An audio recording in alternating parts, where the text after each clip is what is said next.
नमस्कार साथियों, स्वागत है आपका सिविल लक्ष्य एकेडमी के Chhattisgarh daily current affairs programme में।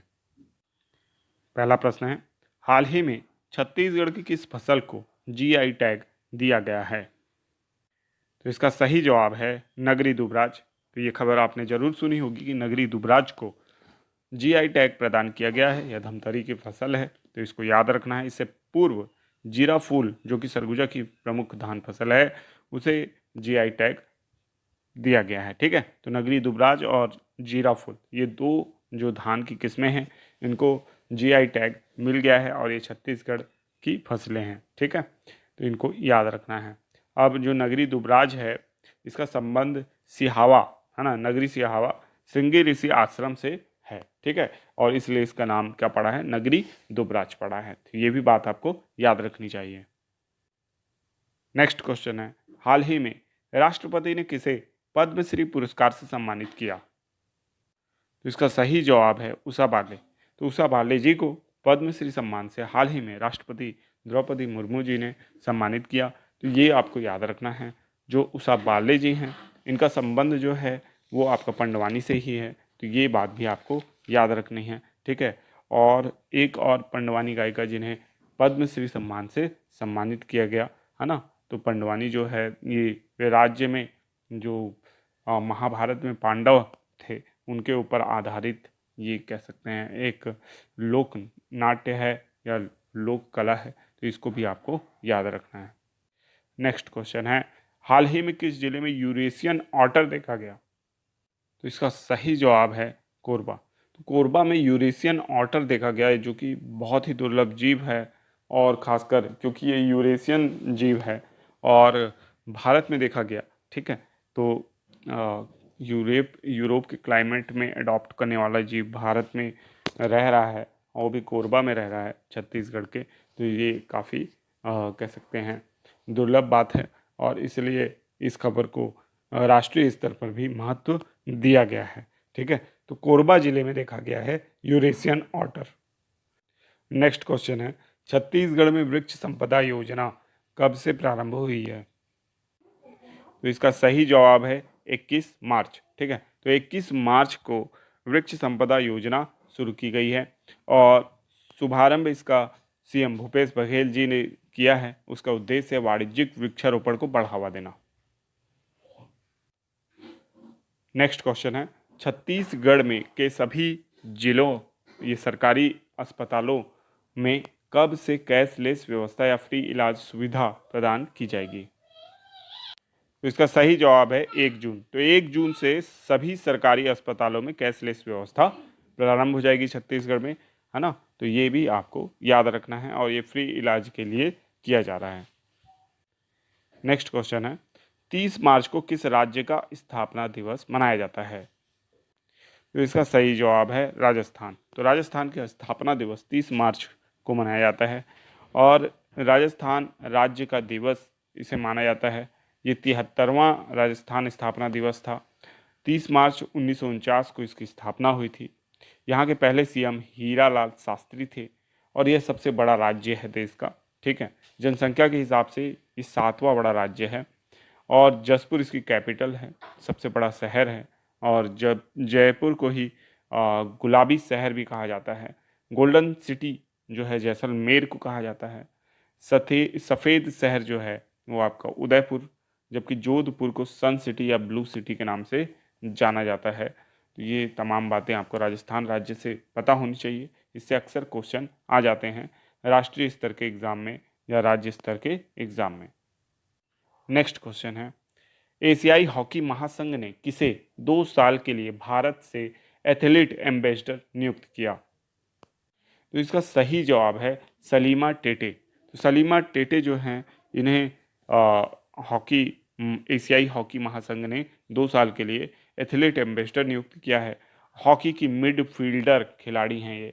ठीक है, तो ये भी आपको याद रखना है। ठीक है, अब आप लोगों के लिए होमवर्क प्रश्न है, इसका जवाब आप कमेंट बॉक्स में जरूर दीजिएगा।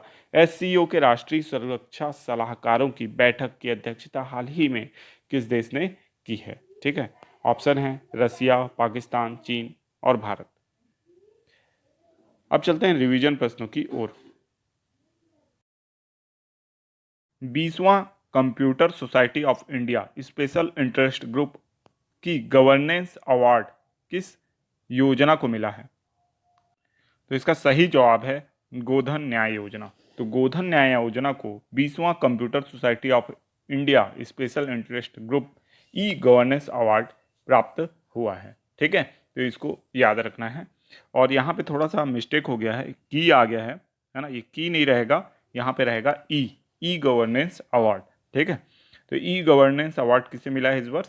गोधन न्याय योजना को मिला है, जो कि बहुत ही प्रसिद्ध योजना है और इससे पहले भी इसे कई अवार्ड से सम्मानित किया जा सकता है, किया गया है। ठीक है, और गोधन न्याय योजना का जो कह सकते हैं आप थीम है, उसको भी विश्व भर में पसंद किया गया है। ठीक है, नेक्स्ट क्वेश्चन है, मध्य भारत का सबसे बड़ा ऑटो एक्सपो 2023 कहाँ आयोजित हुआ?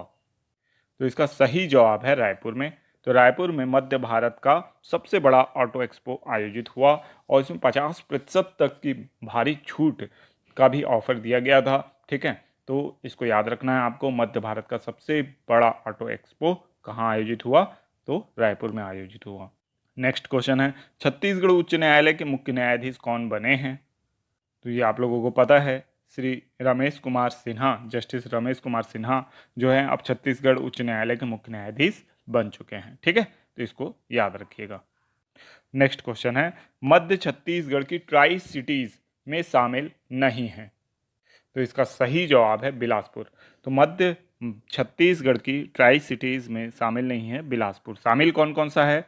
तो रायपुर शामिल है, दुर्ग शामिल है और भिलाई शामिल है। ठीक है, जबकि बिलासपुर इसमें शामिल नहीं है। अब ये जो ट्राई सिटीज़ हैं, यहाँ प्रदूषण कारकों का अध्ययन किया जा रहा है और प्रदूषण कारकों को पता लगाकर उनको किस तरीके से हम कम कर सकते हैं, इस पर एक वैज्ञानिक शोध किया जा रहा है। ठीक है, इसलिए ये चर्चा में है, रायपुर, दुर्ग और भिलाई। नेक्स्ट क्वेश्चन है, भारत सरकार ने वित्त वर्ष 2023-24 के लिए छत्तीसगढ़ की मजदूरी दर कितनी तय की है? ठीक है, तो इसका सही जवाब है 221 रुपये। तो छत्तीसगढ़ की जो मजदूरी दर है वो 221 रुपये तय की गई है। इसमें सब सर्वाधिक जो मजदूरी दर है वो हरियाणा राज्य के लिए तय की गई है ना। मध्य प्रदेश और छत्तीसगढ़ जो है ये सबसे कम मजदूरी दर तय किए गए हैं यहाँ पे 221 रुपये। तो इसको याद रखिएगा। और ये मजदूरी दर जो है ये मुख्यतः मनरेगा मजदूरी दर है। ठीक है, तो दैनिक मजदूरी लगभग 221 रुपये है। ठीक है, नेक्स्ट क्वेश्चन है, हाल ही में किस रोग के लिए राष्ट्रीय नियंत्रण कार्यक्रम लॉन्च किया गया है? तो इसका सही जवाब है रेबीज। ठीक है, तो अब जो रेबीज है जिसके विषय पे हमने पिछले किसी वीडियो में चर्चा भी की थी कि भारत में सबसे घातक रोगों में से एक है रेबीज, जिसमें विश्व भर का 1/3 मामला जो है वो भारत में आता है और जो इसकी डेथ रेट है वो बहुत ज़्यादा है। जैसे कोरोना की डेथ रेट बहुत कम थी, 0.2% थी, या 1 से 4% के आसपास थी। इसकी मॉर्टेलिटी रेट जो है वो बहुत ज़्यादा है, 75 से 100% के आसपास इसकी मॉर्टेलिटी रेट है। अगर रेबीज हो गया तो मरीज का बचना लगभग नामुमकिन होता है। और ये जो रेबीज है ये रेबीज वायरस से होता है, वायरल डिजीज़ है। कुत्ता, बिल्ली, बंदर आदि जो कैनाइन दांत वाले जानवर हैं उनके कारण ये होता है। वर्ल्ड रेबीज डे जो है वो 28 सितंबर को मनाया जाता है, तो इसको भी याद रखिएगा कि 28 सितंबर को वर्ल्ड रेबीज डे मनाया जाता है। लुई पास्चर जो थे जिन्होंने रेबीज के टीके की खोज की थी, इनकी जो पुण्यतिथि है इस समय, है ना, 28 सितंबर को, तो उनकी याद में वर्ल्ड रेबीज डे जो है मनाया जाता है, इसको भी याद रखिएगा। और भारत ने बहुत से रोगों को एक्सटिंक्ट कर दिया है, जैसे कि पोलियो को भी हमने जड़ से उखाड़ फेंका है। इसके अलावा चेचक पर हमने विजय पाई है। ट्यूबरकुलोसिस पे भी हम विजय पाने के ओर बढ़ रहे हैं। 2025 तक का हमने लक्ष्य रखा है कि टीबी को भी हम पराजित कर देंगे। इस तरीके से अब रेबीज नियंत्रण कार्यक्रम भी हमारे यहाँ लॉन्च किया जा रहा है। तो इस संदर्भ में भारत की ब्रायन ट्रेसी का एक कथन बहुत स्पष्ट होता है कि स्पष्ट और लिखित लक्ष्य वाले लोग कम समय में उतना हासिल कर लेते हैं जितना दूसरे लोग सोच भी नहीं सकते हैं।